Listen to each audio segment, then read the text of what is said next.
بزعبة دراسي أمباسادر عند برهان ولد جيرجيس أبال بورد أوروباوي مأكل نمرجاوي دقف لعلواي كيلا أب كفلي سلام تتان تكال علم لخوي محدرا بروفيسور دبلوماسي أفريقاوي بوليتيكان أهجراوي زمدناتاتن أب فيساليوس كوليج تمارماري أب ناتسا يونيفرسيتي براسلس كم تجادلاي حرنت كم مهور كم مأكلاي بانكينيا كم دبلوماسينيا كم أهجراوي اللازابي كم بوليتيكاوي أمخاري بعل سفيح تمكرون وناني فولي كإلت أب قديات سلام تأتتان لمعات نيو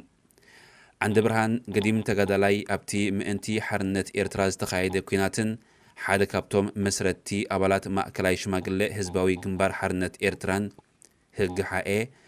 هزباوي جنبار نديمقراسن فتحن هجدف إيو دحرنا تنت مس كالوت مزنتات حويسكا كم بريزيدنت أسمرا يونيفرسيتي كم أم حداري بانك إيرترا كم أبال هاجراوي بايتو إيرترا كم أمباسادر أب أوروباوي حبرت بلجيم فرنسا لاكسمبرغ هولاند برتغال سبانيان عباي بريطانيان كم قوامي وكيل أب أهجراوي بحراوي ودبن أب تمرتاوي سنفلتتاون بحلاون ودب حبرات هاجراتن كم فولي لأوخ إيرترا أب زوبا عبيتي كالايات أفريقيا كم كوميشنر موههاد لأوخ حبرات هاجرات ناب إيرتران إثيوبيان أجلجلو مس منغستي إيرترا أب كلتشحن شدشتن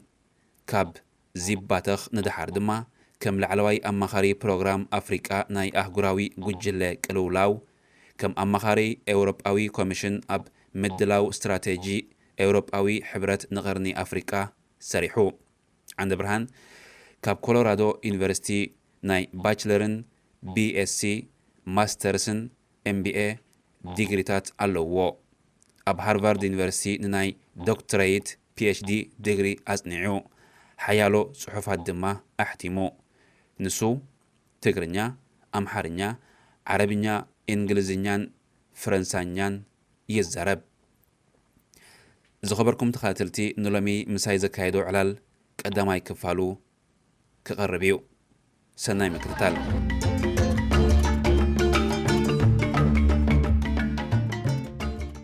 أمباسادر عند برهان كاب بلجيم مسايالو عدما يخبير كاس لازم مساخة بتعمي زي مسكنكا نلومي بزعبا مصحف كان كالون قرب توسختي حتوتاتن كلونا يم أمسكنكا بغتنا بحطيك أتيه مصحفك اترستي بخمي مريض كالا معسك خد صحفة جميركا يعني لي في شاي بزعقات أمزخار وحسب على حدش عمت كلتا شان أسران حدن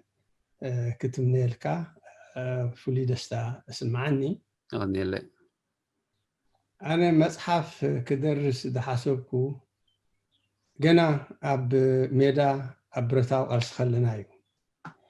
أبرتاو قرص خلنا نحنا دارجا بسننا بصفرنا هنا تقاليسنا عاب حاجز كاب دقي مصنا ينبرن تثبت وين ينبرنن እቲ ዝነበረ ጂኦፖለቲካዊ ኩነታት ኮነ ኣሰላልፋ ሓይልታት ናይቲ እዋን እቲ ኣብ ዞባ ቀርኒ ኣፍሪቃ ይኹን ጋብላ ቀይሕ ባሕሪ ንዓና ዝድግፍ ኣይነበረን ስለዚ ዕዉት ብረታዊ ቃልሲ ክነካይድ እንድሕር ኮይንና ኣብ ዓቕምና ተመርኩስና ዓቕሚ ህዝቢ ህዝብና አበራቢርና ጥራሒና ናፃ መስመር ሒዝና ክንቃለስ ንኽእል ብዝብል ኣተሓሳስባ መትከር ርእሰ ምርኮሳ ኣማዕቢልና እዚ እንታይ ማለት እዩ ብመሰረቱ ብቀዳምነት ኣብ ናትካ ዓቕምን ናይ ህዝብኻ ዓቕምን ምምርኳስ ኩሉ ዓቕሚ ህዝብኻ ኣበራቢርካ ንዋታውን ሰብኣውን ዓቕሚ ህዝብኻ ኣበራቢርካ ዕውት ብረታዊ ቃልሲ ኣንጻርቲ ሃገርና ወሪሩ ዝነበረ ባዕዳዊ ሓይሊ ኢትዮጵያ ንምክያድ እዩ ነይሩ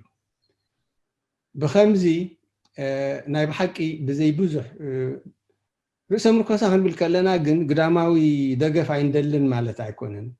ንዋንነት ናይ ሜላኻ ንዋንነት ናይ ውሳኔኻ ዘይትንክፍ ዘይፀሉ ኣህጉራዊ ደገፍ ምዝርከብ ዓቕምኻ ስለ ዘዕብየልካ ቅቡል እዩ ነይሩ ግን መብዛሕትኡ ግዜ ምስ ፀቕጡ ምስ ኩነቱ ይመፅእ ስለ ዝወሃብ ንሕና ኣብ ከምኡ ክንኣትዩ ደለናን ብከምኡ ክበና እውን ብዙሕ ቅሩብ ዝነበረ ሓይሊ ኣይነበረን ስለዚ ኣብቲ ምስልሳል ናይ ብረታዊ ቃልሲ ኣብ ምዝርጋሕ ናይ ብሓቂ ሰፊሕ ማሕበራዊ ኣገልግሎት ኣብቲ ሓራን ሓውሲ ሓራን መሬት ብናትና ዓቕሚ ኢና ጌርናዮ ንብዙሓት እውን ኣብቲ እዋንቲ ናይ ብሓቂ ዘደንቕ ስራሓት ኢና ንሰርሕ ነርና ሕጂ ኣብቲ ፅንኩር ኩናት ናይ ብረታዊ ቃልሲ እኳ ኣብ ዓቕምና ተመርኩስና ዕውት ብረታዊ ቃልሲ ክነካይድ ዝኽኣልና ኣብ ሰላማዊ ዳግመ ህንፃ መስተንክር ዝኾነ ስራሕ ክንገብር ንኽእልና ዝብል እምነት ነይሩኒ ከምኡ እንድዝኾነ እቲ ናትና ተመክሮ ከም ህዝቢ ምናልባት ከም ምህሮ ንኩሎም ኣንጻር ጭቆናን ግፍዕን ምዝመዛን ዝቃለሱ ጭቁናት ህዝብታት ዓለም ክጠቅም እኽእል እዩ ብዝብል ሕልና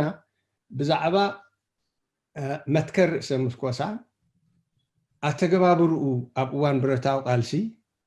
ኣገልግሎቱ ኣብ እዋን ሰላማዊ ዳግመ ህንፃ ክፅሕፍ እዩ ነይሩ ንመደብ ብከምዚ ተቐሪበ ነይረ ኣብ መወዳእታ ግን እቲ ኩነታት ናይ ኤርትራ ብመንፅርቲ ተፀበናዮ ዳርጋ ከምቲ መፅሓፈይ ዝብሎ ጥልመት ኣጋጢሙ ጥልመት ናይ መሰረታዊ ዕላማታት ብረታዊ ቃልስና ንሕና ንሓርነት ንዴሞክራሲ ንፍትሒ ንረሃዋ ተቃሊስና በአንጻሩ ሕማቅ ኣጋጣሚ ኮይኑ ሓደ ውልቀ ምልካዊ ስርዓት ተተኺሉ ንህዝብና ኣደዳ ናይ ዝኩሉ ወሪድዎ ዘሎ ሓሳረ መከራ ገይርዎ ኣብ ከምዚ ኩነታት ኣርእስቲ ክመርፅ ተገዲደ ክቅይር ተገዲደ ሽዑ ምናልባት ከም ኣማኻሪ ምስ ሓደ ትካል ናይ ጀርመን ሰርሕ ስለ ዝነበርኩ ሓደ ብዛዕባ ህንፀት ሃገርን ልምዓትን ኣብ ኣፍሪቃ ኣብ ኤርትራ ዘተኮረ መፅናዕቲ ኣቕሪበ ማለት እዩ ፓርላማ ናይ ጀርመን መዓስ እዚ ኣብ 2010 ሕጂ ንሱ ኣብ ብዙሕ ተዘርጊሑ ብፅሑፍን ብኦንላይንን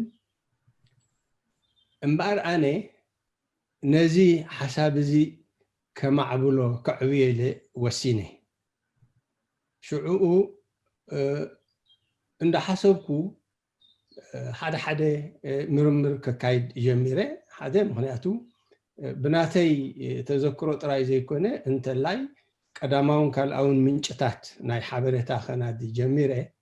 ስለዚ ብሓፈሽኡ ኣብ 2011 ኣቢለ ጀሚረዮ መፅሓፍ ሽዑ ኣብ ዩኒቨርሲቲ ናፃ ዩኒቨርሲቲ ናይ ብራስልስ እምህር ስለ ዝነበርኩ ቁሩብ ግዜ ወስደለይ ነይሩ እቲ ግዜ ፀበኒ ነይሩ ግን ዳርጋ ኣብ 3 ዓመት ወዲአ እያ ክብል ክእል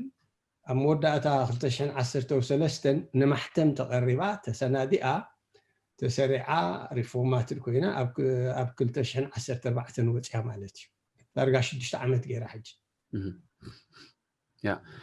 እቶም ትሕዝቶታት ኣለዉ ኣብቲ ማሕበራዊ ሚድያ ወይ ኣብቲ ዌብሳይት ኣለዉ እቶም ኣርእስትታት ከመይ ረኺብካዮ ናይ ሰብ ግብረ መልሲ ምስ ተሸጠት ምስ ተዘርግሐት ከመይ ረኺብካዮ ግብረ መልሲ ናይቶም ዘንበብዋ نايتهم زنببوا مالتيو ما بحكي أنا تي كصحفة خلوه مجمرة دارجة 280 قص تخون بزعبا تي دحرنا صنت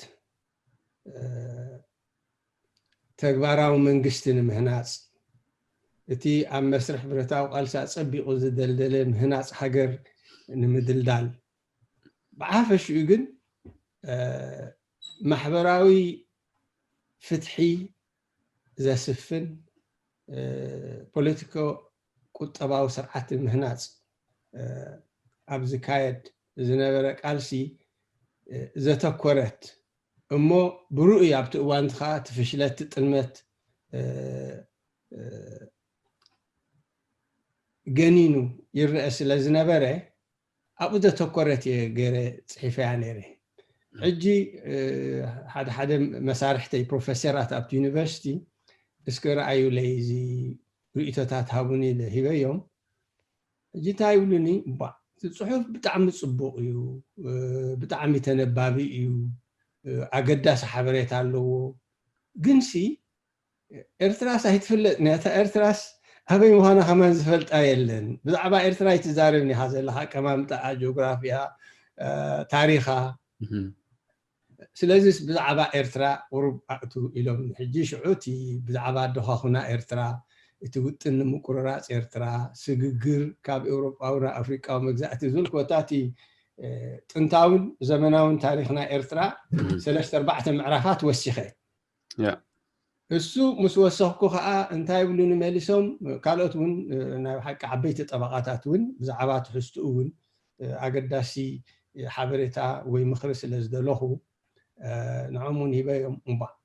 ብጣዕሚ ፅቡቅ ፅሑፍ እዩ ብዛዕባ ኤርትራ እውን ብጣዕሚ ዘደንቕ ታሪክ ተቕርብ ኣለኻ ግንሲ من كون كأخام مستبت قديس خم ببالك أبز عن نفسها خيت لنا لخا خايلهم حجي خم مسؤول نخا أنا قالي أنت معرفات بفلايتي يتنابا قلقلوت إرترا زبلا تبل معرف بزعبا نفسي زي كونس بزعبا تقالسي اتم كما إذا عمسولو مقالستي بصوتي ናይ ብረታዊ ቃልሲ ይኹን ናይ ድሕርና ፅነት ብፆተይ እንታይ ዓይነት ተመክሮ ይሕልፉ ከም ዝነበሩ እንታይ ዓይነት ቃልስታት የካይዱ ከም ዝነበሩ ከም ተምሳል ገይረ ከዓ ኣቕሪበ ብከምዚ ኣፀቢቓ ሰፊሓ ካብ ዝሓስበኩም 180 ሲ ናብ ዳርጋ 692 ገፅ ከይዳ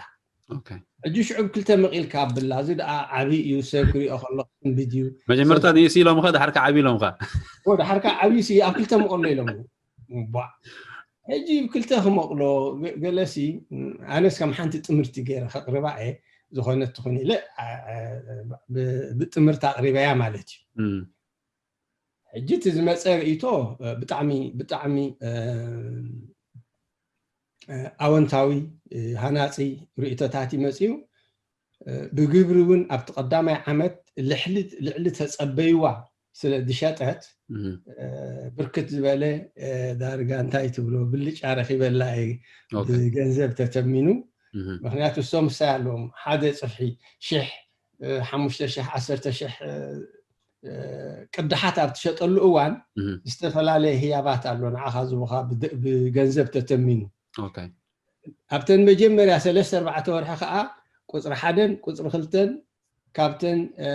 ዝበለፃ መጽحفتي نايتهم أحتمتي تقطيرا خا صبوق يا خيدا كساب حجون صبوق خيدا لا صبوق دارغا نقدر إتاتي زوها بازلو فاك بزحات نتاي أم زبلو بزعبا أفريقيا بزعبا زمناوي تاريخ أفريقيا مو أب إرتراز وتوكوري بزعبا صعرتاتنا حزب أفريقيا كتفولتو تدولي ندخلكم تحنت تنبب مصحف إذا مصحف زي حساب زبل رؤيتات الله سلازم هبتي يا كساب حجون صبغ يتخيد دلا صبغ ابزوم زلعلك يوم نطبتات حطتات فترك الله يلا خد حرك من لو سمي ابتا ناي مصحف كن كنقصل سلامنتاي بتغرينيا زي غبركايا كندم سلامنتاي كخنز عامتات وسيده ناب تغرينيا نخترجم حجي تغرينيا سلسه ترجمت ناب انببتي تغرينيا نابتم قند واناتات كتبصح تقريبا سلازلاينا نزعلالنا عديمنا يا زلنا سلامنتاي مجمرتا زي غبركايا خاب تغرينيا እንታይ መስለካ መጀመርያ ናተይ ዕላማ ዝነበረ ብዛዕባ ኤርትራ ብፍላይ ብዛዕባ ብረታዊ ቃልሲ ናይ ህዝቢ ኤርትራ ዕላምኡ ኣበጋግስኡ ስትራቴጂኡ ሜልኡ ዘጋጥሞ ዝነበረ ብድሆታት ነቲ ብድሆታት ከመይ ገይሩ ሰግሮ ከም ዝነበረ ናይ ብሓቂ ቆራፅ ቃልሲ ፅንዓት ህዝቢ ኤርትራ ጅግንነት ህዝቢ ኤርትራ ዘንፀባርቕ ብወፃእተኛታት እዩ ተፃሒፉ ነይሩ ገሊኡ ከዓኒ ናይ ብሓቂ ሓቀኛ ታሪክ ኣይነበረን እቶም ወፃእተኛታት ነቲ ናይ ብሓቂ ትሕዝቶን መንፈስን ናይ ተቃልስና ከንፀባርቕዎ ይኽእሉ ኣይነበሩን ስለዚ እቲ ናይ መጀመርያ ዓላማይ ብዛዕባ ታሪክ ኤርትራ ብፍላይ ከዓ ዘመናዊ ታሪክ ኤርትራ ብዛዕባ እቲ ፅንኩር ቃልሲ ህዝቢ ኤርትራን መሰር ርእሰ ውሳኔ ብኤርትራዊ ዓይኒ እሞ ብዓይኒ ተጋዳላይ ዝተፃሕፈ ነቲ ሓቀኛ ክውንነት ዘንፀባርቕ ንዓለም ክዝርጋሕ ስለ ዝደለኹ ንቅዱሳት ኣንበብቲ ክዝርጋሕ ስለ ዝደለኹ መጀመርያ ንኤርትራውያን ኢላ ይፅሓፍኳ ንወፃእተኛታት ኢለ ፅሒፈያ ምክንያቱ ነዚ ኩነት እዚ ንኸላሊ ታሪክ ዘመናዊ ታሪክ ኤርትራ ታሪክ ብረታዊ ቃልሲ ብሓፈሽኡ ብዓይኒ ወፃእተኛታት ጋዜጠኛታት ወይ ናይ ሓፂር እዋን በፃሕቲ ዘይኮነስ በቲ ኣብ ውሽጢ ኮይኑ ነቲ ኩነት ዝነብሮ ዝነበረ ብዓይኑ ዝሪኦ ዝነበረ ዝሳተፎ ዝነበረ ዓይኒ ተጋዳላይ ገይረ ከቕርባ ከለኹ ዝያዳ ሓቀኛ ውድዓዊ ስእሊ ናይቲ ቃልስን ዕላምኡን ኣብ መወዳእታ ከዓ ናይቲ ዘጋጠመ ፍሽለት ብጠንቂ ጥልመት ከንፀባርቕ ኢለ ንወፃእተኛታት ኢለ የፅሒፈያ ድሓር ግን ንዓኣ ከላሊ ኣብ ብዙሕ ቦታታት ኣብ ፓርላማታት ኣብ ኣብያተ ንባብ ኣብ ዩኒቨርሲታት ኣብ ዝኸደሉ ዝነበርኩ ብዙሓት ኤርትራውያን ኣብቲ ሰሚናራት ስለምንታይ እዚኣሲ ንውሕዳት እንግሊዝ ዝኽእሉ ጥራይ ኢኻ ፅሒፍካያ ንኤርትራውያን ስለምንታይ ብትግርኛ ዘይፅሓፍካያ ዝብል ርእቶታት ቀርበለይ ነይሩ ኣነ ከዓ ድሓን ግዜ ብዝጥዕመኒ ክትርጉማ ክፍትኒ ኢለ ቃል ኣትየ ሕጂ ምትርጓም ጀሚረ ግን እቲ ምትርጓም ቀሊል ኮይኑ ኣይረኸብክዎን ሓደ ምስቲ መዓልታዊ ገልጠምጠም ናይ ስርሐይ ኣነ ባህሪ ናይ ስርሐይ ብዙሕ መገሻታት ክገብር እዩ ዘገድደኒ መብዛሕትኡ ግዜ ኣነ መገሻ ዝኸይድ ማለት እዩ ሕጂ መገሻ ከዓ ብዙሕ ግዜ መደብካ ዝዘርግ ነገር እዩ ኦፍኮርስ ክሰርሕ ስለ ዘለካ ትሰርሕ ምክንያቱ ትነብር ኣለካ ግን ክትገይሽ ከለካ ጀሚርካዮ ዝቐንኻ ነገር ኣቋርጭካ ኢኻ ትኸይድ ምስ ተመለስካ ሕጂ ሄልካ ክትጅምር ኣለካ ኣብቲ ዝነበርካዮ መንፈስ ወይ ኩነት ክትኣቱ ግዜ ወስደልካ ሕጂ ከም እንዳገበረ ዋላ ዝተሓጋገዙን ሰባት ሓደ ሓደ ምዕራፋት ሂበ ግን ምስቲ ኩሉ ፃዕሮም ከዓ ልክዕ ከምቲ ዝደልዮ ምትርጓም ቀሊል ኣይኮነን ቃልን መንፈስን ናይ ሓደ ትሕዝቶ ከተሰጋግር ብዙሕ ፃዕርን ምልከት ናይ ክልቲኡ ቋንቋታትን የድልየካ ከምኡ ስለ ዝኾነ ኣብ መወዳእታ እምበኣር ኣነ ምስቲ ካልእ ስራሐይ እንዳሰራዕኩ ክትርጉማ ኣለኒ ነቲ ካልኦት ዝተርጎሙለይ እውን እንደገና ከመሓይሾ ኣለኒ ኤዲት ክገብሮ ኣለኒ ኢለ ብዙሕ ግዜ ወሲደ እቲ ምንዋሕ ናይ ግዜ ናይ ብሓቂ ብርታዐ ናይቲ ስራሕ ቀሊል ስራሕ ከም ዘይኮነ ዳሕራይ እንግሊዝኛን ትግርኛን ተፈላለየ ቋንቋታት እዩ ቋንቋ ብዙሕ ግዜ ነፀብራቕ ናይ ማሕበረ ቁጠባዊ ደረጃ ምዕባለ ናይ ሓደ ሕብረተሰብ እዩ ሕጂ እቲ እንግሊዝኛ ኩላህና ከም ንፈልጦ ምዕቡል ዘመናዊ ቋንቋ ኣህጉራዊ ቋንቋ እዩ ሎሚ ትግርኛ ግን ነዊሕ ግዜ ተደቂሱ ነይሩ ንሕና ንኣብነት ኣብ እዋን ፌደሬሽን መባእታ ቤት ትምህርቲ ክንመሃር ከለና ብትግርኛ ኢና ተማሂርና ብድሕሪኡ ግን ፌደሬሽን ምስ ፈረሰ ትግርኛ ብኣምሓርኛ ተተኪኡ እቲ ቋንቋ ተደቂሱ ድሓር ኣብ እዋን ብረታዊ ቃልሲ ከዓ እንደገና ክትስእ ጀሚሩ ይኹን እምበር ናይ ብሓቂ እቲ ቋንቋ ከምቲ ዝግብኦ ንዘመናዊ ኣምራት ኣብ ስነ ቁጠባ ኣብ ስነ ኪነት ወይ ቴክኖሎጂ ኣብ ስነ ፍልጠት ዘመናዊ ኣምራት ኣይማዕበለን ኣሎ ስለዚ ንሓንሳእ ትግደድ ኢኻ ካብ ዓረብኛ ዶ ክትወስድ ዓረብኛ ናብ ስለ ዝቐርብ ዘመድ ቋንቋ ስለ ዝኾነ ግእዝ ትፈልጥ ተኾንካ ከዓ ግእዝካ ዝሓሸ ብዝተረፈ ከዓ ከም ዘለዎ ካብ እንግሊዝኛ ሓደ ሓደ ቃላት እንዳወሰድካ ኣብ ሓፁር እንዳገለፅካ ብከምኡ كوتات مسرح ناي مترجمسي قرب صنكر زبالة ግን እቕረታ ግበረላ ንብራ تعرض ክፈልከ حتى እቲ መጽሓፍ ከም ዝበልካዮ ታሪኽ ናይ ኤርትራ ድሕረ ባይታን ሕጅን ምናልባት እውን ሓቅታት እዩ ሓዚሉ ዘሎ ቤት ንዓይ ዝርዳእኒ ቤት ትገልጸለይ ዘለኻ ነዞም ሓቅታት እዚኦም መጀመርታ ብትግርኛ እዮም ተፈጺሞም ኣብ ትግርኛ ሕብረተሰብ እዮም ተኻይዶም እስኻ እውን ባዕልኻ ትግርኛ ካብቶም ቀዳሞት ቋንቋኻ ወይ ከዓ ቋንቋኻ ምዃኑ እዩ እዞም ኩሎም ብልጫታት እንዳሃለዉ ከለዉ ስለምንታይ እዩ ዝኸብድ ናብ ትግርኛ ምትርጓም እቲ መጽሓፍ ብኸመዩ ከም ከቢ ትገልጸለይ ዘለኻ ንዓይ መጀመርታ ታሪኻዊ ፍጻሜታት በሎ እቲ መንነት በሎ ኩሉ እቲ መጽሓፍ ናይ ትግርኛ እዩ ሕጂ ከመይ ክኸብድ ክኢሉ ናብ ምትርጓም ካልኦት ሰባት ክትርጉምዎ ምናልባት ባዕልኻ ንኽትርጉሞ ግን ብዘይካት ናይ ጻዕቂ ግዜ ናይ ጻዕቂ ስራሕ ናይ ካልእ ንምትርጓሙ ንምንታይ ከምኡ ከቢድ ጌርካ ትገልጾ ኣለኻ ከመይ ገይሩ ከቢድ ኮይኑ ስለምንታይ ይመስለካ እቲ ሕመረት ናይቲ ትሕዝቶ ናይቲ መጽሓፍ ኤርትራ እኳ እንተኾነ ብዛዕባ ኣፍሪቃ እውን ብዙሕ እዩ ዝዛረብ ንኤርትራ ኣብቲ ክውነት ናይ ኣፍሪቃ ንምእታው ኮታ ኮንቴክስቹዋላይዝ ንምግባር ኣብቲ ናይ ኣፍሪቃ ኩነታት ንምእታው እቲ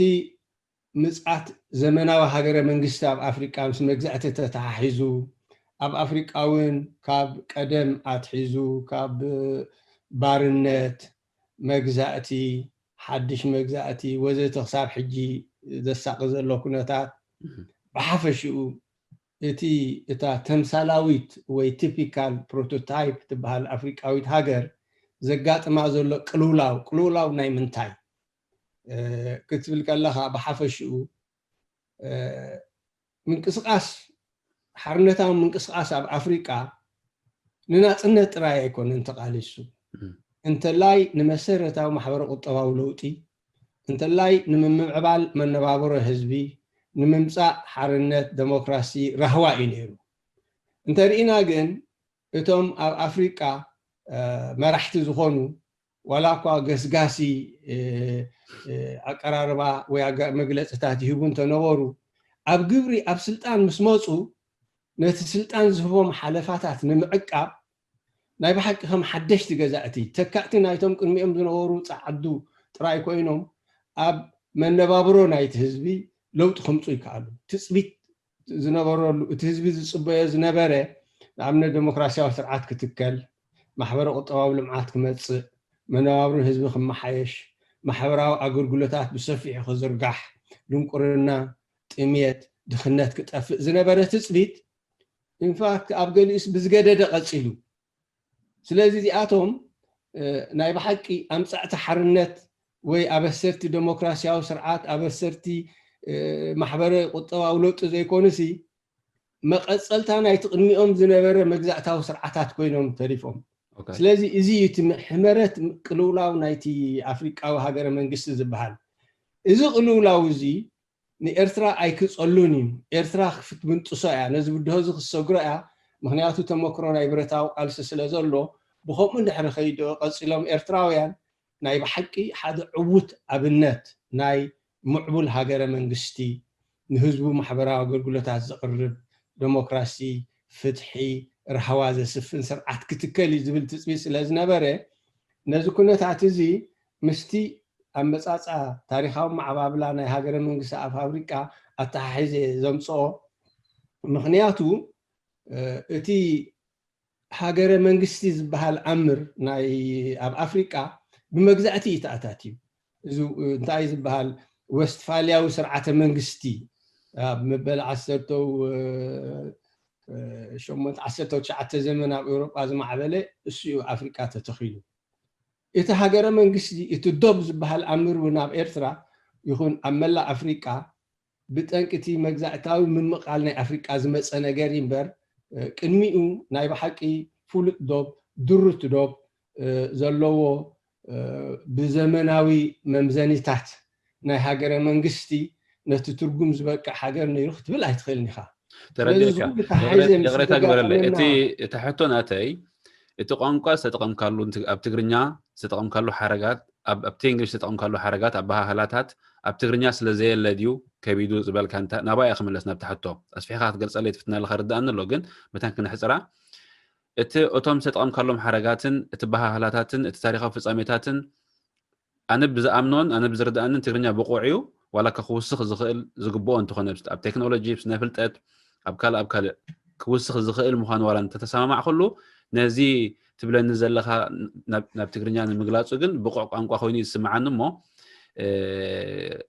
كمايو تحتوس كان بلاي ليه زي نقرأك حدا غلطنا أبنت كابت تنكر نحن نقرأك ديليفري انتاي تقوله بتقرينا ترانسفورميشن انتاي تقوله تعرفون داي مغيرو أقربوت قالخت في التجمر قل أبتي ناي قدم لمداو أنقانا يلن زي social service delivery governance حجي محدرا لنا نبلو لنا بزو حدش تقالات ولا أبتي وان سورة نمهزو زنبرنا نتي لسانات نايتي قنبار كم قدم توراري دحار مريح دحار فصاميات استفل عليه صحفات نيرنا أميدا بزح جزء قال من الوقت مبزحتنا خاني بزي كابت مجمرة مبعثا بتمرتي دحريو أبناي بقوانقو إنجليز لستمهارنا تتحساساونا بكم يدفع كايو ولا بتي صورة أبتي برتاو قالسي نتصحفات كانوا استخلنا مذكرات دوغل أقدس تصحفات وصنين ببزحتو جزي تنصورنا بحكي كمتي زدلنا عالم كنقولصو خندل خلنا بإنجليزية صحفنا وبتقرينيا صحفنا ملشنا عندنا نتقرينيا عند وهارنا ينهم نقبلنا سلازي تاي كبيلي دلي قال أمرات علو فتصيما بتقرينيا زي بلو مخنياتو أبت درجاتي أي بس حنتو قانقتي محبر قطواوي معبالنا هاجرنا قانقاس مس محبر قطواوي معبالنا حد حبرتسب زي معبلي ندا معبله ندا تلقح يزخيد حجي كتري خاب زي مصحف زي بزحنا يلقح قالات الله لأنه إليت انتهي تقولوا حجي نقرأك إليت انتهي تقولوا لهقان نبلو بتقرينا لهقان تبلو لهقان كابا محرنيا أيو سمعوا إليت دو تبلو لحمد دو تبلو لهقان دو تبلو أبكم تاسي بزح يوات ركايو قال يسي بإنجليزيا هتقول صو زقال لئي مخنياتو قرب قالات الله أبتقرينيا جن كم تزوالكوها حسرتها السلازلو يوات ركايو قال لي خاني ناي بحقي اتي اما عبابلا ناي حبرتسب اما عبابلا ناي مجزاتي اما عبابلا ناي تي قالسن غزا رسو اتي دايلكتيكس نعبنت استفل عليك علاسي ولا كو تغرينيا كم ناي ادو قانقاي مجمرياون مبعثهم مهار كله بتغرينيا تماهيري دحار جن نوح عمتات بدحريو اثيوبيا دحار اب امريكا سلا زنبركو سلا استمحركو ناي بحقي بفلا حدا اوان كاب بتغنيا خزارب انجليزيا خزارب يقلل لي نير اوكي ترديك دين ازخت قيرو قليل ايكون ناي بحق بتعري قير هذا انقها كل غزي ولا زخونه انقا كيتطقم قالو نحصنيحكا قرب ينكي اتناتكا فلوينسي حنا عندنا فلوينسي انتاي تبلو وحزي is flow وحزي نفساسي نقلها فلوانسي جن ناي أوداد أقالات سلوت قلتف أوداد أقالات وحزي قالات كتبلو نخيرينا وحزي قالات تبلو جن كلت قالات يخاتم صالو زلخا كن فلوانسي وحزي قالات يخاتبلو زلخا حجي إزتات كتم صوونسي قرب محساب يدليك أيو سلل الكاز خيس راح يكونن معلته ينبر ترجيني وطلعتنا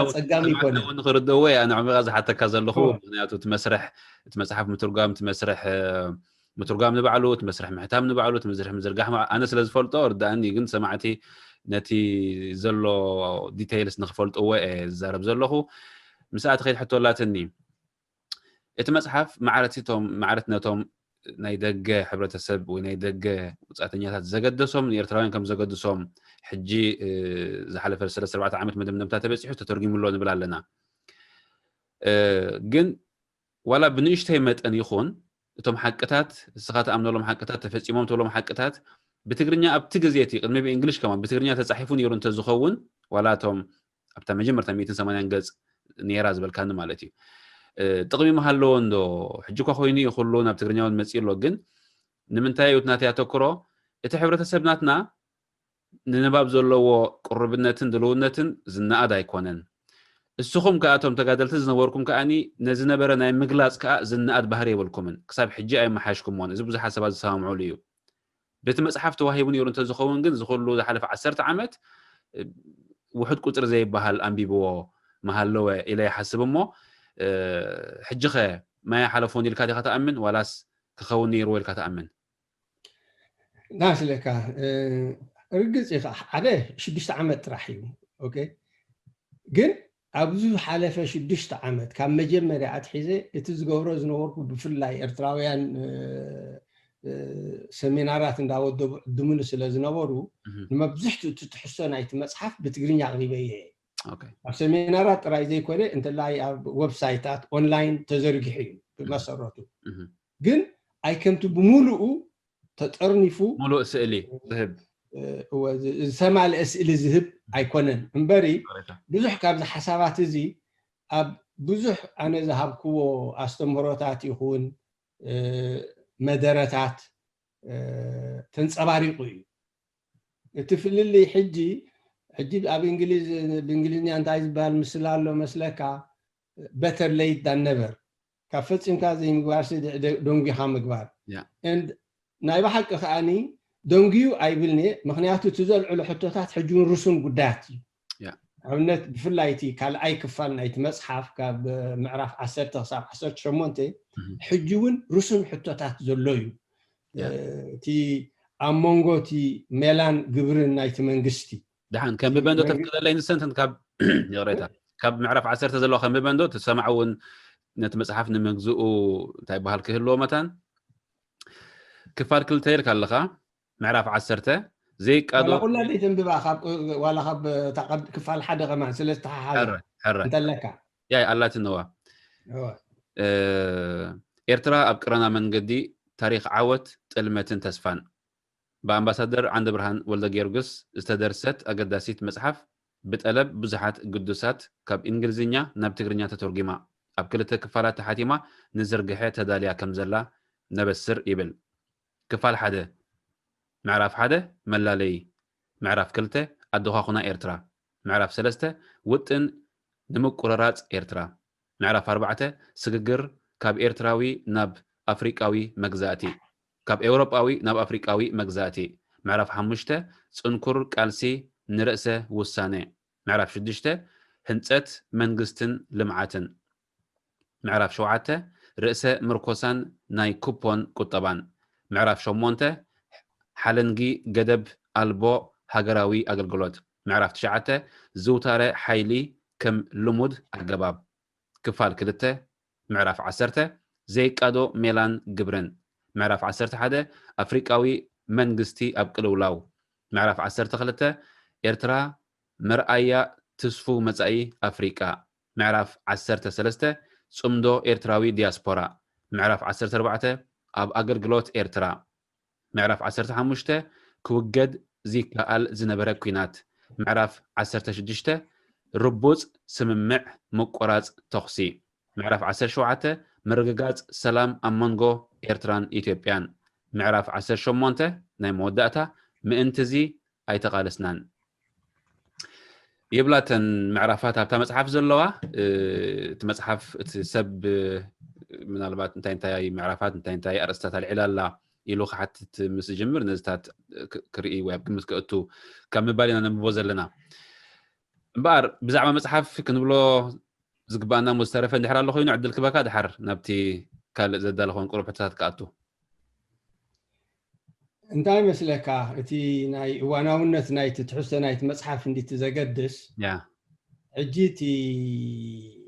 ኣፍሪቃዊ መንግስቲ ኣብ ቅልውላው ዝበሃል እቲ ኣፍሪቃዊ መንግስቲ ሕጂውን ኣብ ቅልውላው ኣሎ ኤርትራን ገዛእ ርእሳ ከም ሓንቲ ተምሳላዊት ሃገረ መንግስቲ ኣፍሪቃ ኣብ ቅልውላው ኣላ ቅልውላው ናይ ምንታይ ሓደ ዴሞክራሲ ከቕርብ ኣይከኣለን ديمقراسي كسفن ኣይከኣለን መነባብሮ ህዝቢ ከመሓይሽ ኣይከኣለን ሓርነት መሰረታዊ መሰላት ኣኽብሮት ዜጋታት ከረጋግፅ ኣይከኣለን እዚ ኩሉ እቲ ስርዓት ኣብ ቅሉላብ ከም ዘሎ ርግኣት ከም ዘይብሉ ቀጻልነቱ ኩሉ ግዜ ኣብ ምልክት ሕቶ ከም ዘሎ እዩ ዘረጋግፀልካ ኤርትራ ጥራይ ዘይኮነ ብዙሓት ሃገራት ኣፍሪቃ ኣብ ከምዚ ዓይነት ሕመረታዊ ቅሉላው እየን ዝርከባ እቲ ካልእ ኤርትራስ ነዚ ኣብዘን ዝሓለፋ 30 ዓመታት ናይ ብሓቂ ኣብነት ናይ ዕውት ህንፀት መንግስትን ቁጠባዊ ልምዓትን ማሕበረ ቁጠባዊ ምዕባለን ክትከውን ትኽእል ደ ነይራ ዝብል ሕቶ ይለዓል ትኽእል ወነይራ ጥልመት ዘየጋጥም ኣነ ሙሉእ እምነት ኣለኒ ሕጂ እውን እዚ ስርዓት እዚ ኣብ ዝእለየሉ እዋን እቲ ቀንዲ ፀጋታት ናይ ህዝቢ ኤርትራ ህርኩት ፃዕረኛ ናይ ብሓቂ ፅኑዕ ንዝኣምኖ ከይፈፀመ ዘይሓድር ካልእ ከዓ ባህርያዊ ፀጋታት ስለ ዘለና እንተላይ ባሕራዊ ሃብቲ ስለ ዘለና ዘይተኣደነ ሃብቲ ናይ ማዕድናት ስለ ዘለና እዚ ስርዓት እዚ ነቲ ንቁጠባ ናይ ኤርትራ ከምዚ ገይሩ ጨፍሊቑ ሒዝዎ ዘሎ ስርዓት ኣብ ዝእለየሉ እዋን እቲ ፖለቲካውን ቁጠባውን ባይታ ነቲ ኤርትራዊ ዓቕሚ ናይ ዋኒንተኛነት ወይ ኤንተርፕረነርሺፕ እንድሕር ደኣ ባይታ ከፊትሉ እቲ ሃገር ቁልጡፍ ምዕባለ ከተርኢ ከም ትኽእል ሙሉእ ምትእምማን ኣለኒ ስለዚ እዚ ናይ ብሓቂ ህያው ሕቶ እዩ እቲ ናይ ኤርትራ ዳያስፖራ ኣብ እዋን ብረታዊ ቃልሲ ናይ ብሓቂ ዓብይ ኣበርክቶ ገይሩ ነይሩ ነቲ ቃልሲ ዋላ ኣካል ናይቲ ርእሰ ምርኮሳይ ዝገልጾ ዝነበርኩ ኣገዳሲ ባእታ ናይቲ ርእሰ ምርኮሳዊ ቃልሲ ነይሩ ሕጂ ኣብ ምንታይ ኣሎ ከምቲ ኣብ እዋን ብረታዊ ቃልሲ ኣብ ህንፀት ሃገርን ተግባራዊ መንግስትን ማሕበረ ቁጠባዊ ልምዓትን ናይ ሃገር ናይ ብሓቂ ኣወንታዊ ሃናፂ ኣበርክቶ ክገብር ይኽእል ግን ከምኡ ክገብር እንታይ ክገብር ኣለዎ እዚ ሕጂ ርሱን ሕቶ ኮይኑ ይስማዓኒ ከምቲ ኣብ እዋን ብረታዊ ቃልሲ ሕጂውን ለውጢ ኣብ ምቅልጣፍ ድሕሪ ለውጢ ከዓኒ ናይ ብሓቂ ናብ ርጉእ ዴሞክራሲያዊ ስግግር ኣብ ዝግበር ቃልሲ ዕዙዝ ኣበርክቶ ክገብር ይኽእል እዩ ዝብል እምነት ኣለኒ ንሱ ከዓ ህያው ሕቶ እዩ ጽቡቕ ብዛዕባ ህዝቢ ኤርትራ ክትገልጸለይ ከለኻ ወይ ብዛዕባ ቃልሲ ክትገልጸለይ ከለኻ ክልተ ግዜ ጥልመት ትብል ቃል ተጠቒምካ ነርካ መን ይጠሊሞ እቲ ግንባር ድዩ ነቲ ህዝቢ ጠሊምዎ እቶም መራሕቲ ድዮም ነቶም ካልኦት መራሕቲ ጠሊሞሞም ዋላ እቶም ሰባት ድዮም ነንባዕሎም ተጠላሊሞም እቲ ጥልመት ማለት እንታይ ማለት እዩ መን እዩ ከጠሊሙ ጥልመት ክንብል ከለና ሃንደበት ዘጓነፈ ድዩ ዋላስ ኣብ ውሽጢ ዝምስራሕ ዝነበረ እዩ እዚኣ መመልሰለይ ድሓር ኣላት ንኻ ካሊእ ትሕቶ እቲ ጥልመት ክብል ከለኹ ብመሰረቱ እቲ መሪሕነት ናይቲ ግንባር እዩ ንዕላማ ናይቲ ግንባር ንገዛእ ርእሱ ነቲ ህዝቢ ብዓብዩ ነቲ ሃገር ብዓብዩ ጠሊምዎ ኣብ ክንዲ ነቲ መሰረታዊ ዕላማታት ናይ ብረታዊ ቃልሲ እቲ ብረታዊ ቃልሲ ከምቲ ዓንተወይ ኣፍእም ዘበልክዎ ንናፅነት ጥራይ ኣይኮነን ተኻይዱ እንታይ ደኣ ናፅነት ከም መንጠሪ ባይታ ንምህናፅ ናይ ብሓቂ ምዕቡል ዴሞክራሲያዊ ፍትሓዊ ሕብረተሰብ እዩ ነይሩ ሕጂ እዚ መስርሕ እዚ ተጓናዲቡ ኣብ ዝርዝራት ክንኣቱ ንኽእልና እቲ ዝርዝራት ኣብቲ መፅሓፍ ኣሎ ብመሰረቱ እቲ ተበገሰ ናብ 91 ዝተመስረተ ግዝያዊ መንግስቲ ናቱ ዝነበሮ እንታይ ትብሎ ሕጋዊ መዝነታት እቲ ኣቋውማ ናይቲ መንግስቲ ኣብ 94 ኣብ 93 ዝተመስረተ መሰጋገሪ መንግስቲ ዕምሪ ስልጣኑ ን4 ዓመት እንተነውሐ ክሳብቲ ቋም ተነዲፉ ዝጸድቕ ተባሂሉ ክሳብ ሕጂ መሰጋገሪ መንግስቲ ኮይኑ ቀፂሉሎ ብመሰረቱ ድማ እቲ ስርዓት ኣብ ክንዲ ነቲ ሰፊሕ ተሳትፎ ህዝቢ ዝተነድፈ ድሓር ከዓ ብኣገባ ብቋማዊ ባይቶ ዝጸደቐ ቋም ተግቢሩ ቋማዊ ዴሞክራሲያዊ መንግስቲ ዝተክል نخل مسالات حزب إرترا رجيسو لعلاو سلطان ناي حزبي منزعو والكملك تخيلو نإرترا أبزو دي أتو زلا نختودق ناي قلقلت من قد يابقسو مالتي سلازي تتلمت السلطان زجبت العلواي أكل باتي السلطان زهو حلفاتات نعو كي قدلو كابزبل لعلو خلو سلطانو ناي من رقاقين من نواحن علامة وسيدو كله كالعوي زتخفلي كفل اتسرعات بزخون من قدي أب سلطان كله خخل علوه سلمتا أب سلطان كله دوليو اتي سلطان زبا حلفاتات تاي مالتيو اتاب حدا اوان سوراو زنبره من قسقاس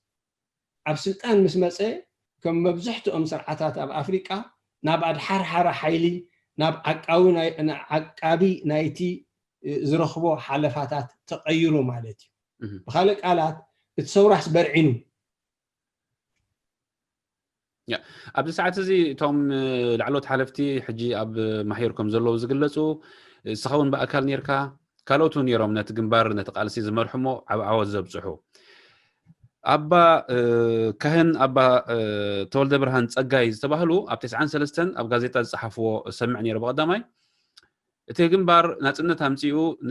هزبون ريفرندم كجبر أمينو هزبون دليو ناتسنت مسيو دحريق المنجست أم مسرات إيرتراويان زيغاتات أي تساتفون زبزح قصري نايت جنبار وينايت ودب يوم نيروم أبت مسجار منجست أبت جزاو منجست يخون أب كلهم تم زقبروز نبرو ركباتي ناي حزبي وكيلات أي نبرون قبل علتي أب إيرتراز أن حبرة سبون ناي منعاق ناي مقلال سقمتات يجبر كم زنبر يوم زقلصو زي سخون زنبر كايو خالوت مرحتون زنبرو ويو نتي حزب خدم نتاعكم تخبروون كسرح خيلي هاجرو كالله خيلي لكم تأمنوا نيركم ولا سئمنا ثاني بروكم من يخوينو نعم سلكا بمسرته تبرتاو قالسي من ربح حزبي يتخيل ان حزبي لنا نت نفس وقف تقادا لاي كواي جميركا أبتقالسخن أتخلنا بحررتا ناي حرنت حررتا ناي ديمقراطياو سرعات حررتا ناي رهوا نحزبنا إمبر معنات قد لنا ينبرنا أنا نحب لخانا أبنت أب أمريكا مهار نيري أبتزبلة يونيفرسيتي مهار نيري كابو تي كل ناتيسي تسفو كستاي نيرو جن أبتو وانتي حزبي إرترا ببعداوي ورار تقبيتو ما أنت حرنته ما أنت مسر سوساني وكالس لزنباري كم أكل حزب إرترا متن حلافنت كم زلنا قديتها كم زلنا عبتي كالسي كنبركت بخمي بزح حساب عبت قالس خسلف كيلو تفعل عليه انتهي تقولوا علاماتات ويتفعل عليه كنتات نايم سلاف نيرو سو اي كحداني تفعل عليه سبات من البات نايب هلاو امسقات اب فطروا او اشتصرحوا نيرو بس تفعل عليه من قدي ግን ብዙሕ ከኣኒ ናይ ብሓቂ ብድልየት ብሃረርታ ናይ ናጽነትን ህዝቢ ብሃረርታ ናይ ሓርነት ናይ ዲሞክራሲ ናይ ፍትሒ ናይ ራህዋ እዩ ተሰሊፉ ሕጂ ኣነ ካብቶም ብከምዚ ተሰለፉ እየ ስለዚ ንሕና ምእንቲ ህዝቢ ኢና ተሰሊፍና መን ምእንቲ ገዛእ ርእስና ንገዛእ ርእሰይ እንተዝሓስብ ሜዳ ኣይምኸድኩን ናይ ብሓቂ ኣብ ሜዳ ከዓ እንታይ ይፅበየካ ትሰርር ኣይሰርር ኑን ኣይትፈልጥን ኢኻ ኦኬ ስለዚህ ንሕና ኣብ ኣስመራ ኣብ ኤርትራ ክንኣቱ ከለና ንሕና ሓደሽቲ ገዛእቲ ንክንከውን ዝብል ዕላማ ኣይነበረና ይርዳኒ እዚ ከን ኮን ኣነ ስልጣን ንህዝቢ ንምርካብ መድረኽ ብመድረኽ ግን መድረኽ ብመድረኽ ንኣብነት ኣብ ኤርትራ ሓደ ሰንሰለታዊ መግዛእትታት ፀኒሑ ሓደ ካብቲ ውፅኢታት ናይ ሰንሰለታዊ መግዛእትታት እዚ ምንፋቅ ግቡእ ዘመናዊ ትምህርቲ ንህዝብና እዩ ካልኣይ ነቲ ሃገራዊ መንቋሕቋሕታ ዘሎ ምጭፍላቅ ክንደይ ተኣሲሩ ክንደይ ተመቂሑ ክንደይ ተቐቲሉ ኩላህና ንፈልጦ ሕጂ እቲ ኣብ ኣስመራ ዝፀንሐና መሳርዕ ናይ መንግስታዊ መሳርዕ ወይ እንታይ ትብሎ ስቴት አፓራትስ ባዕዳዊ ነይሩ መብዛሕትኦም እቶም ላዕሎ ስልጣን ከዓ ባዕዳውያን ኢትዮጵያውያን እዮም ነይሮም ሕጂ ኣብ ከምዚ ሃዋፍ ፀኒሕና እዩ ግዳ ሓቂ እቲ ሃዋፍ እቲ ፖለቲካዊ ባዶሽ ወይ ሃዋፍ ንኸይፍጠር እቱ ምስ በልና ግዝያዊ መንግስቲ ተኺልና እቲ ግዝያዊ መንግስቲ ከዓኒ ክሳብ ረፈረንደም ተገይሩ ህዝቢ ብናፃ ድልየቱ መፃኢ ዕድል ናይቲ ሃገር ወይ መፃኢ ቁመና ናይቲ ሃገር ድውስን ማለት እዩ ድሕሪ ረፈረንዱም መሰጋገሪ መንግስቲ ቆይሙ እቲ መሰጋገሪ መንግስቲ ሓደ ካብቲ ቀንዲ ዕማሙ እንታይ ነይሩ ቋም አንዲፉ ከጽድቕ ኣብ 97 ቋም ዝጸደቐ ናብ ሃገራዊ ምርጫ ክኸይድ ብመሰረት ሃገራዊ ምርጫ ሕጂ ብደረጃ ሃገር ብደረጃ ዞባታት ብደረጃ ከባቢታት እውን ህዝቢ ናቱ መራሕቲ ኣብ ተፈላለየ ጽሕፈታት ናይቲ መንግስቲ ባዕሉ ክመርጽ ብቐጥታ እቲ ሃገራዊ ፓርላማ እውን ብቀጥታዊ ምርጫ ኣብ ኣድማሳዊ ሕርያ ዝተመርኮሰ ወይ ዩኒቨርሳል ሳፍሬጅ ዝተመርኮሰ ቀጥታዊ ምርጫ ናይ ህዝቢ መንግስቲ ክኸውን ስለዚ ናይ ብሓቂ ዴሞክራሲያዊ ውክልና ዘለዎ መንግስቲ ንምቋም ነይሩ 97 ኣብታ ናይ ኣጋጣሚ ኮይኑ ኣብ 97 ምፍሕፋሕ መፂ ምስ ኢትዮጵያ ካርታ ቀይርካ መሬት ናይ ምስፍሕፋሕ ዳሕራይ ኩላህና ንፈልጦ እቲ ናይ 98 ወራር እዚ ንርእሱ ከም ሓደ ዓብ ረቋሒ ነቲ መስርሕ ናይ ዴሞክራሲያዊ ምዕባለ ዝኸለፈ ረቋሒ እዩ ድሕሪኡ እቲ ኩናት ናይ 2 ዓመት ናቱ ስምብራት ኣለዎ ምክፍፋላ ውሽጢ እቲ መሪሕነት እውን ኣምፂኡ ብድሕሪኡ ናይ ዳርጋ 10 ዓመታይ ኩናታይ ሰላም ተሃገር ተሓሚሱ እዚ ኩሉታት ኣብ ግምት ከተእትዎ ትኽእል ረቋሒታት እዩ እዚ ኩሉ ተደማሚሩ ነቲ ኣብ ውሽጢ እቲ ግንባር ዝነበረ ዝምባሌ ምልካዊ ዝምባሌ ኣሕይልዎ ኣብታ ናይ 94-95 ክመልሰካ እቲ ኣብ ኤርትራ ፖለቲካዊ ባዶሽ ወይ ከዓኒ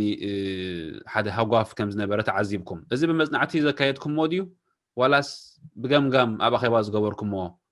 ዝርርብን ውሳነን እዩ መጽናዕቲ ካየድኩም ንኹም ሽዑ በይናይ መጽናዕቲ ኢኹም ኤርትራዊ ሕብረተሰብ ኣብ ውሽጢ ብፍላይ ኣብ ደገውን ብሓፈሻ ክመርሕን ክትክእን ዝኽእልሲ የለን ኢልኩም መደምደምታ በፂሕኩም መጽናዕቲ ጌርኩም ዲኹም ኖ የለን ዝብል መደምደምታ ይበፅሕናን እዚኣ ዋላ ዝተገብረ መጽናዕቲ የለን ነፍሲ ወከፍ ሰብና ናቱ መረዳእታ ነይርዎ ግን እቲ መስርሕ ደረጃ ብደረጃ ይኸይድ ነይሩ ክብለካ የደሊ ንኣብነት 91 እቱ ምስ በልና ብዛዕባ ቁጠባዊ ሜላ ናይ ሓዳስ ናፃ ሃገር ኤርትራ ሓደ ዓብይ ዋዕላ ተገይሩ እዚ ክኢላታት ካብ ውሽጢ ኣብ ሜዳ ዝነበሩ ቀደም ምሁራት ብግብሩን ክሰርሑ ዝፀንሑ ሞያውያን ካብ ደገ ዝተሳተፍዎ ናይ ብሓቂ ዴሞክራሲያዊ መጋባእያ ናይ ክፉት ክትዕ ነይሩ ሕጂ እቲ ዝተኻየደ መስርሕ ንገዛእ ርእሱ ነቲ ኣብ 1994 ደጽደቕናዮ ማክሮ ቁጠባዊ ፖሊሲ ሰረት ኮይኑዎ ንዕኡ ኣማእዚንዎ ማለት እዩ ቃል ብቃል ተወሲዱ ዘይኮነስ ንዕኡ ዘማእዝን ሓሳባት ኣብኡ መፅኡ ማለት እዩ ካልእ ዝነበረ እቲ ናይ ረፈረንዱም ንገዛእ ርእሱ ንህዝቢ ዘባራብር ስጉምቲ ነይሩ እቲ መስርሕ ምንዳፍ ቅዋም ንገዛእ ርእሱ ንህዝቢ ዘባራብር ንህዝቢ ዘሳትፍ መስርሕ ነይሩ ሕጂ እዚ መስርሓት እዚ ከም መምሃርን ተመክሮ መቕሰምን ተወሲዱ ኣብ 97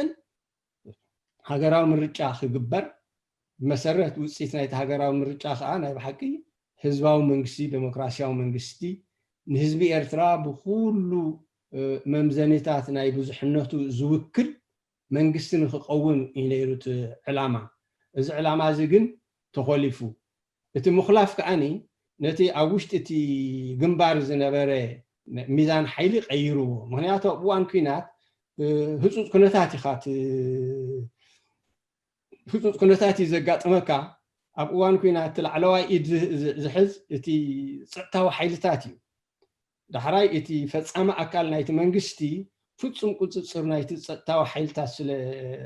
ዘረጋገፀ ፀጥታዊ ሓይልታት ክብል ከለኹ ሰራዊት ስለያ ፖሊስ ኣብያተ ማእሰርቲ ኣብያተ ፍርዲ ማለት እዩ ነዚታት ስለ ዝተቆፃፀረ ከም ድላዩ ነቲ አንተ ወይ ገልጾ ዝነበርኩ ነቲ ኣብ ስልጣን ምስ መፀ ዝረኽቦ ሓለፋታት ንምሕላው ክጥቀመሉ ጀሚሩ ማለት እዩ ዝመስርሕ እዚ ምስ ሳዕረረ ከዓ ኣብ ዘለናዮ ኩነታት ወዲቕና ስለዚ እቲ ስልጣን ምርካብሲ መድረኽ ኢለ ኢሉ ጽቡቅ ክኸልፈካ ቀሪታ ግበረለይ ናብቲ ናይ 98 ኩናት ቅድሚ ምጅማሩን ኣጀማምርኡ ገለውን ክንትንክፎ ስለ ዝኾነ ፅንሕ ኢልና ቅድሚኡ ግን ኤርትራ ምስ የመን ምስ ሱዳን ምስ ጅቡቲ እውን ቀሪታ ግበረለይ እንድሕር ተጋግ ክትቅድመኒ ኢኻ ዝተኻየደ ኩናታት ነይሩ ዝተኻየደ ወጋኣት ንእሽቶ ክኸውን ይኽእል ዓበይቲ ውሕድ ክሳራ ክኸውን ይኽእል ዓብዪ ግን ነይሩ እዩ ሕጂ እቲ ግንባር ንሰላምን ንዲሞክራሲን ኢሉ መፂኡ እንዳበልካ ንኸለኻ ኣብቶም ዓመታት ንሶም ግን ምስ ጎረባበቲ ምትኹታኽ ነይሩ ስለምንታይ እዩ ሃገር ብቕዋም ከይተመሓደረት ህዝቢ ከይረግአ ዝተሰደደ ከይተመለሰ እቲ ሃገር በሳላ ካብ ኩናት ከይሓወየ ከሎ ንስኹምን ዝነበርኩሞ ስለምንታይ ምዘን ጎረባበቲ እዚአን ኩናትን ውግእን ክካየድ ተደልዩ እንታይ ይመስለካ ኣብቲ እዋን እቲ ሕጂ ብዙሓት ኤርትራውያን ነቲ ስርዓት ስለ ዝፀልኡ እቲ ስርዓት ዝተኽተኾ ኩናታት ኣምስሎም የቕርቡ እዚ ፍፁም ጉጉይ እዩ ናይ ጉጉይ ንኣብነት ክገልፀልካ ንኣብነት እቲ ምስ የመን ዝነበረ ኩናት ክትብሎ ይትኽእልኒ ኻ ምጉንፋጥ ዳርጋ ነይሩ ኣብ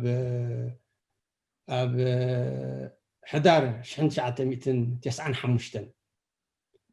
እቲ ኩነታት እንታይ እዩ ነይሩ እተን ሓኒሽ ዝቑር ዝበሃላ ደሴታት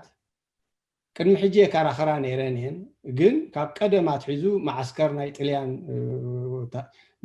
መደበር ሓይሊ ባሕሪ ዘይኮነስ ህላወ እዚ ላይት ሃውስስ ትብሎ እንታይ ትብሎ ብትግርኛ ንድዒቲ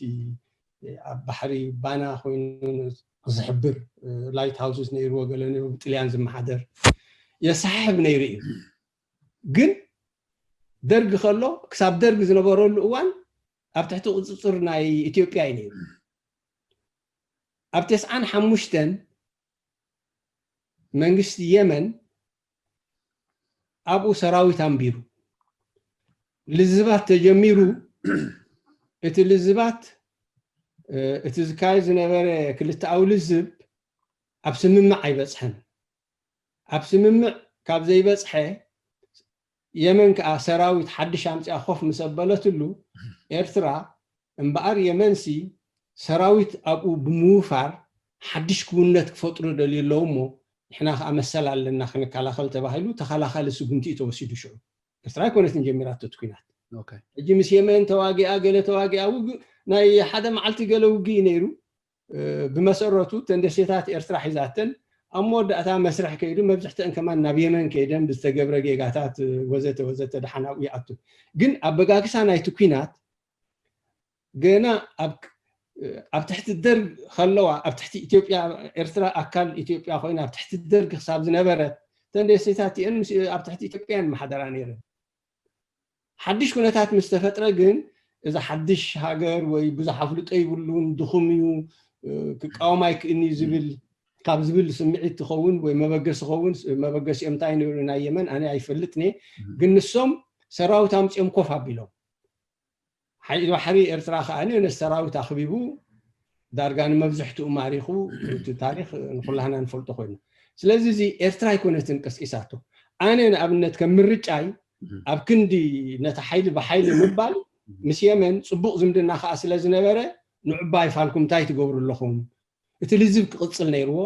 እቲ ልዝብ መዕለቢ በቲ መንገዲ እቲ ልዝብ መዕለቢ እንተዘይግበር ምግባር እንተተሳኢኑ ከዓኒ ናብ ሳልሳይ ኣካል ሽምግልና ክትከይድ ትኽእል ኢኻ ወይ ከዓ ናብ ፍርዲ ኣህጉራዊ ቤት ፍርዲ ፍትሒ ኣሎ ናብኡ ክትከይድ ትኽእል ኢኻ ስለዚ ኤርትራ መልሰ ግብሪ ኣሂባ እቲ መልሰ ግብሪ ቁኑዒ ኣይብሎን እየ ግን ሃገራዊ ረብሓ ናይ ምክልኻል ጉዳይ እውን ስለ ዘሎ ሃገራዊ እንታይ ትብሎ ተንደሴታሲ ዋንነት ክሳብ ናፅነት ኤርትራስ ዋንነት ናይ ኢትዮጵያ እየን ነይረን ምክርኻር ነይሩ ግን ናይ ኢትዮጵያ ዋንነት እየን ነይረን ዋላ መንግስቱ ኣብኡ ዝበፅሓሉ ሎግ ዝተገብረ ኣብነታት ኣሎ ስለዚ ምድፋር ናይቲ ደንዲንካ ነቲ ሓዳስ ሃገር ናይ ምድፋር ስጉምቲ እዩ ነይሩ ሕጂ ብዘይቲ ወታደራዊ ፍጻሜ ፍታሕ ክመፅእ ይኽእል ዶ ነይሩ ኣይከኣልን ኣነ ምናልባት ፈተነታት ምፅንቃቕ የድሊ ነይሩ እብል ስለዚ እዚ ጉዳይ እዚ كمزي إرترا مس إذا كو بروباغندا ناي وياني مس كلن تقوانا في تامس كلن ده دحري إذا ما أنا وياني أبتس عن شو عتن أب أفريقيا خمت عن تويز بلا كازن وركو حطو دوب بمجزعة استوسني إذا حجي إرترا أدوها خنا أنا إرترا أبتدها خنا أنا إرترا خمري خلنا إرترا مس السودان بمعراب بدو مس إثيوبيا بمراق مس جيبوتي سجر بحرخة مس يمن السعودية تداو إتي مدراو دوب جن بوعلاتي تدريتو إتو وعلاتي نزا إرترا تبهل دوكينو أب أفريقيا خاني ودب حدنة أفريقيا يكون سعبو أفريقياوي حبرات إتي مجزأتاو دوبات كتنكف كم زي بلو كم زلو حقب كم زلو كم زقباء يوسين زيتي لمدن ما تكلمنا أفريقيا وحبرات زبهل طبعا نايتس نميت عمد تصنح دوب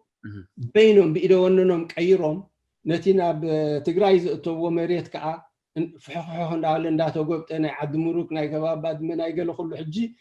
بزرزر وصل زلوا أبزخن أتون جزيه بلنا جن اتمتخطا بدوب بيمشي بويانه يمشي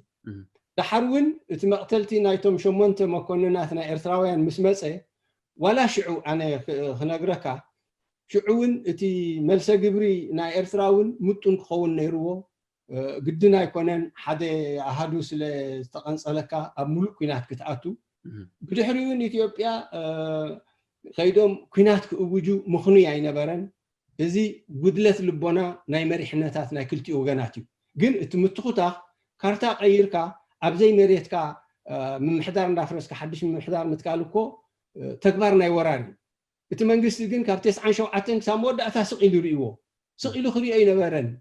كقوم نيرو أب كنت أنا بتصاي ملس تبع هيدن كلت دبدبتات أب نهاسة شنش عتن تس عن شو عتن تصحفة بجوب دبلوماسياوي تقاوم كر نيرو دبلوماسياوي ديمارش وي بروتست دبهالالو حرات هاجرات انتفعل لي ود حدنا أفريقيا نيرو شو كتفلت نيركا جن حنت خم زي تجارة ميلكا بصاي ملس بصاي إساس نداتها هالكا قدي حاجة ريزي حجي أبو قدلتاتنا يتحزانيرو جن إذا كنا تزي إرترا جميرات الزبل أنا إقبالني مخنياتو تكونت إرترا بعلا أمنتني إرترا خم جمرته أب عالم بتيز قبرته أمينان بو زي كا بروباغندا ناي ويانين سعبت ويانين إرترا تأمينا يتفلت أنا أبي ورا راي قبرته مسجلي أهيبا أبي بي سي أبي بنيرة بعلا خم جمرته خم استأمنت حصوت ناي بحق حصوت أمس علي أنا هاي عند دلخا الجمامرة ناي تكوينات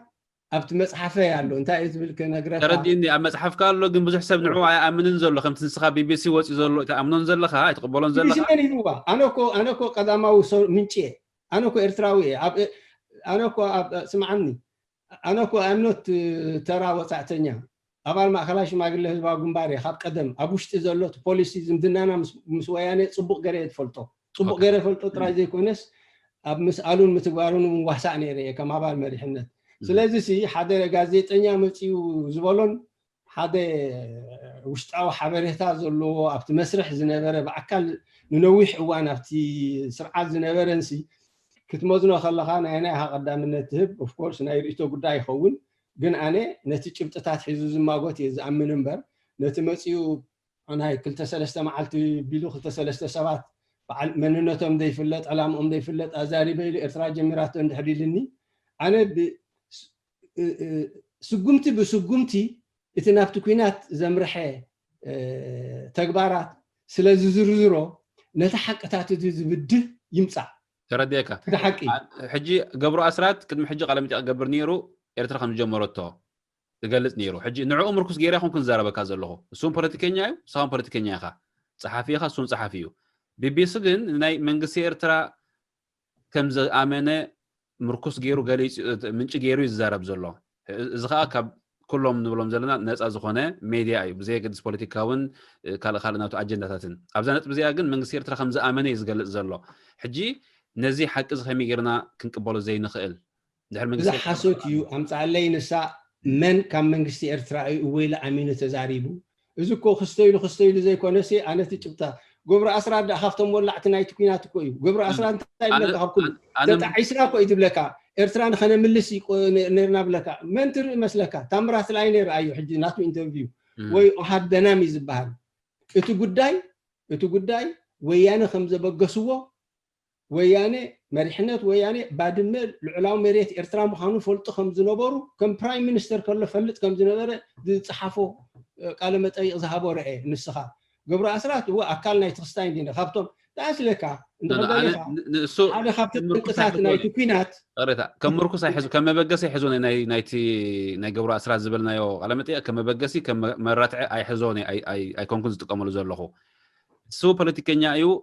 نربحو قبل زربحو خمس زرب فلوت نجاريو سخان بوليتيكينيا خا مهور بوليتيكينيا يكون كن أنا تجادلا إمبر بوليتيكينيا يكون كن تجادلا إيه من أنت هاجري تجادله حجون نتتفت أمت المت نمملاس فتحنا من قاس بقالس الله تجادلا إمبر أنا بوليتيكينيا يكون كن صبوا حراي تقبلك سلازي ناتو مركز غيرهم كنزارب زلوخ انا اتي بي بي سي زغلصو اب ناي منغس ኤርትራ መልሲ ተመርኪሱ ዝገለጽ የዛረብ ዘሎ መንግስቱ አፈኛ አለው ንመን ጠቂሱ መንግስቲ ኤርትራ መን ጠቂሱ ተዛሪቡ አይናይ በዓል ስልጣን ናይ መንግስቲ ኤርትራ አሚኑ ኣብ ጭብጥታት ክትከይድ ኣለካ መንግስቲ ኤርትራ ኮ አሞርፎስ ነገር እዩ መንግስቲ ኤርትራ ኮ ብኩሉ ትስርዓት እዩ መን አይናይ አፈኛ አይናይ በዓል ስልጣን ይቆም ኢሉ ኢልካ ክትርቅት ትላለካ حركتك حق دي حقن كا ترغاغصوت كلالك ግን እዚ ኩናት እዚ ብጉድለት ልቦና ናይ ክልቲኦም መራሕቲ ነቲ ክልቲኡ ሰራዊታት ነቲ ክልቲኡ ህዝብታት ኣብዘይድሊ ክውገድ ዝከኣል ዝነበረ ኩናት ኣትዮም ማዕለያ ዘይብሉ መቕዘፍትን ዕንወትን ፈጢሮም ብዝተረፈ እቲ ጠንቂ ናይቲ ኩናት እንታይ መስለካ ሓደ መንግስቲ እኮ እቲ ቀንዲ ዕማሙ ሉዓላውነት ሃገርን ሙሉእነት ግዝኣትን ድሕነት ህዝብን ምውሓስ እዩ ካብዚ ላዕሊ ካልእ ዕላማ የብሉን ብመሰረቱ ካልእ ዕላማታት ኣለዎ ግን እዚ ካብቲ ቀንዲ ዕላማታት እዩ ህዝቢ ምምሕዳር ፈሪሱ ህዝቢ ከባቢ ባድመ ህዝቢ ከባቢ ዓዲ ሙሩግ ንሕና ተወሪርና መሬትና ተሓዲግና ኣብየቱታ ክገብር ኣብ ኣስመራ መፅኡ ፀማም እዝን ርእዩ ምክንያቱ ኣብኡ ዝነበረ ሽዑ ዋላት መሪሕነት ናይ ግንባር استراتيجيا محزمنات على مس ويانه اذا سئلكاي ገለ ዝበሃል ጉጉይ ኣታሓዛ ናይቲ ጉዳያት ነይሩም ሳን ዓቅሞም ዲዮም እንታይ ትጸገሞም ኣና ይፈልጥን ግን ኣታሓዛ ናይቲ መንግስቲ ኤርትራ ጉጉይ ነይሩ ኣብ ክንዲ ሚኒስትር ወፃኢ ጉዳያት ከዓ በቲ ግንባር እቶም ኣብ ግንባር ዝነበሩ ከዓ ናይ በሓቂ ዝምድና ናይ ወያነ ዋላ ትሕዝቶ ናይ ወያነ ደይፈልጡ ኣህጉራዊ ፖለቲካ ይኹን ዲፕሎማሲ ደይፈልጡ ናይ በሓቂ ግን ክብለካስ ኣብ ፖለቲካ ኣብ ዲፕሎማሲ ኣብ ኣህጉራዊ ዝምድናታት ህሁደ ይፈልጡ ሰባት እዮም ሒዞሞ ነይሮም እቲ ጉዳይ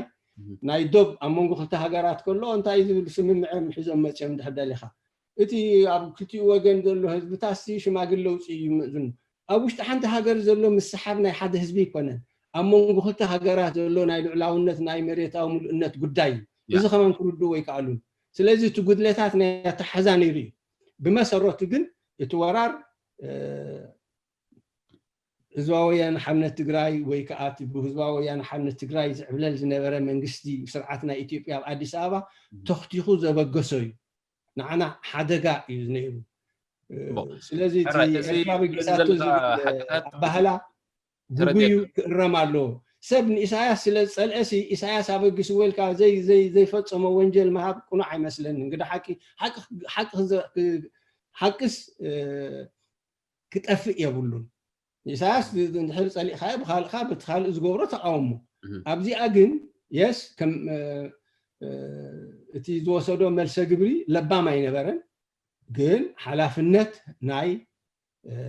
ملؤنت مريت إرترا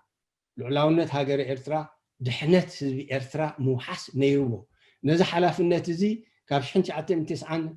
شوعتن كساب ولا ليت لومي كسكوما يكالن معناته مريت توريرو كساب زيت لومكو لسسا شي حزبي تمازابيلو خابتو دوبس 98 تمازابل كساب حجي تمازابل لعل 7 شح حزبي نايتن ابتو سناسن دوب دركب عدتا حزبي ارترا كوي حراي اتي حقتات كتب لنا صنيعها زي حقيو زي فاكتيو وعلى حديرو خا زغير نغير نغرا كان حد لها دحاني معلت خنقير لاينا نابزن ناي دوبات زملكتا طرح بال جيمنا خنزار مخنياتو حجي تأمينو زلو بزح سبون برأسة أمان زكاتعلو إيرترا جماريت مخانا أيو اسخا تاتالني حقتاتالني إيرترا أي جمرتن إثيوبيا جميرا تبلن لها بزح غزيون كمو تبل كم صنحكا كل سب فلتيو اتم حقتات كن نابتسب أي بصحن زلو تسبكا خامنو ماي كالن زلو حجي تايتقم لهم تم حقتات نحن بسب زي بصيحم نحن سب زي امينوهم نحن نهاجرون ككلاخل زيكي يلو حجي هاجرو حلي فيه ذهب زلو بس تبلن زلخا من قدي هاجرو حلي فيه بالو هاجرو خم جمرت يامن الله نايتي زمص عداخا تسكماي مخانو خا تقبلوا والله حقتات اذا تبلهم زلخا حقتات سلا زي تردهم وي سلا زي تقبلهم تبلن لها بخمي يقبلهم زلو بخمي كامنهم زلو نزم حقتات زيهم كاب عدا نصخ خون انتي مسلكا اب كندي ببعلاوي ابهالاتات تكاتع بيچبط مكتع تزبلصي